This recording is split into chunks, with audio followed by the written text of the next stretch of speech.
How to access memories on Snapchat web. Let's get started.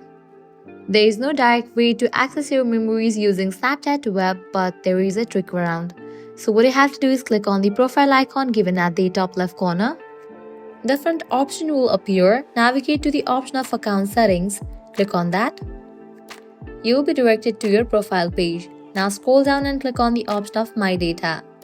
You will be directed to this page where you are able to download your data. Scroll down, you will find the available options for downloading. Uncheck all these options and just check in for the option of memories and other media. After you do that, now you have to click on the option of next. Now from this page you have to select the date range, 7 days, 30 days, 3 months, up to 3 years or all the time. Then confirm your email address. Once your file is ready, you will be notified through this email address entered over here.